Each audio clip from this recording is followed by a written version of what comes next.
भगवत प्रेमी सज्जनों, आपका ये मनुष्य शरीर जो है अनमोल है। ये बड़ी दुर्लभ शरीर है। ये 84 लाख योनियों का जो हमारे ऋषियों ने वर्णन किया है, उसमें मानव सबसे श्रेष्ठ है। और ये श्रेष्ठ कैसे है कि इसमें चेतना शक्ति है, ये मल रहित है और इस आनंद का इसके अंदर में भंडार है। क्योंकि ईश्वर अंश जीव अविनाशी, चेतन अमल सहज सुख राशि। ये इसमें चेतना भी है, मल रहित भी है और आनंद का इसमें भंडार है। तो लेकिन एक प्रश्न उठता है कि जब मनुष्य आनंद के भंडार हैं, ईश्वर के अंश हैं, तो फिर इस संसार में दुखी क्यों हैं? तो दुखी का एकमात्र कारण यह है कि हम अपने आनंद स्वरूप अंशी को भूल करके हम संसार के से अपना रिश्ता बना लिए हैं।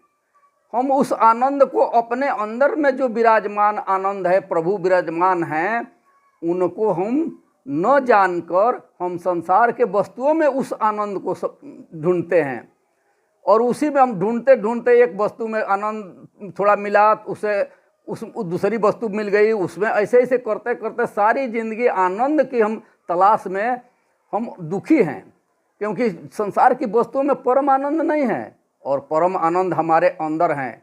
तो कैसे हम इस संसार में बंधे हुए हैं कि आप लोग देखे होंगे कि बंदर बजाने वाला आता है तो वो करता क्या है कि एक सुराही जो होता है, उसका नीचे का आकार जो है बड़ा होता है, ऊपर पतला उसका मुंह होता है, तो उसको बड़ा आकार को जमीन के अंदर में दबा देता है और ऊपर मुंह उसका रहता है और उसमें चाना डाल देता है और ऊपर कुछ बिखेर देता है। बंदर जब देखता है चने को तो आता है, चुन के खाता है, और जब देखता है कि इसमें बहुत ज़्यादा है तो वो करता क्या है कि अपना हाथ को उसमें डाल करके पूरा मुट्ठी में चंदा को पकड़ लेता है और मुट्ठी का आकार हो गया, फैल गया, और सुराही का मुंह जो है संकीर्ण है और वो हाथ जो है बंदर का उससे नहीं निकलता। तो वो बंदर को ये भ्रम हो जाता है कि ये सुराही ने मेरे को पकड़ लिया। लेकिन जरा सज्जनों, आप विचार करो कि वो बंदर ने सुराही को पकड़ा है या सुराही बंदर को पकड़ा है। ठीक इसी प्रकार से हम जो है इस संसार को में अपने को जोड़ दिए हैं और यही हमारा दुख का कारण है। हमें परमानंद को हम अपने अंदर में नहीं जानते हैं, क्योंकि हम अपने अंदर प्रवेश करने की विधि नहीं जानते हैं। तो जब भी संसार के में समय के तत्वदर्शी जो तत्वतः अपने अंदर में जाना है, वो आते हैं तो जनाते हैं। लेकिन विडम्बना की बात यह है कि मनुष्य क्या करता है कि उनमें और अपने में तुलना करता है, कहता है कि उनसे तो मेरा शरीर अच्छा है, उनसे मेरे पास धन दौलत है। तो ये कैसे महापुरुष कैसे हैं?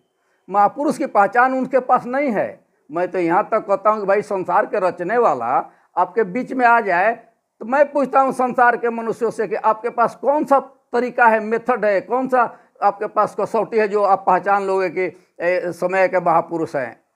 इसका हमारे पास ये उदाहरण आपके पास है कि जब जब भी महापुरुष आए, समय के लोगों ने नहीं पहचान पाया, और जब वो चले गए तो उनकी हम मूर्ति बना करके उसी पर माथा पटकते हैं। यही प्रक्रिया होते होते तब तक उनकी प्राण इस शरीर से निकल जाती है और अपने परम आनंद को नहीं पाने के कारण इस संसार से नाता जोड़ लिए हैं और संसार में ही भटकते रहते हैं, जुग जुगांतरों तक दुख भोगते हैं।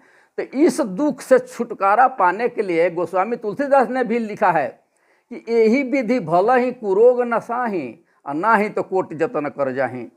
करोड़ों करोड़ों जतन करके थक जाइएगा लेकिन ये कुरोग नहीं जाएगा। क्योंकि रोग क्या है कि जितने भी रोग हैं शरीर के साथ समाप्त हो जाता है, लेकिन ऐसा एक कुरोग है जो सबसे खतरनाक है, जो शरीर असंख्य बार छूटने के बाद भी वो जीव के साथ वो कुरोग लगा है। बार बार जन्म लेना, बार बार माता के जठराग्नि में जरना, यह जो है कुरोग है। तो ये कुरोग कब हमें पकड़ता है कि हम अपने अंशी से दूर बिछुड़ जाते हैं। तो इसलिए आइए ऐसे समय के, अभी आपके पास समय है, समय के ऐसे महापुरुष के पास जा कर के अविलंब इस युक्ति को जानिए। अगर आपको कोई ऐसे महापुरुष ढूंढने में परेशानी होती है तो मेरे पास आइए। मैं वादा करता हूँ कि आपके ही अंदर में हम उस विराट स्वरूप जो कृष्ण ने दिखाया अर्जुन को जो दिखाया, चतुर्भुज रूप विष्णु ने दिखाया, वो हम आपके ही अंदर में दिखाएंगे। कोई तंत्र मंत्र नहीं, जब देखो अपनी नैनी तब मानो गुरु की बहनी। विशेष क्या कहना, विशेष कहने से आप उतना समझ नहीं पाएंगे, इसलिए मेरा ये नंबर भी है 7906008936। इस पर आप संपर्क कर सकते हैं, प्रश्न कर सकते हैं, उसका आपको उत्तर मिल जाएगा और आपको प्रैक्टिकली ज्ञान करा दिया जाएगा। बस इतने कह करके मैं समाप्त करता हूँ अगले दिन के लिए।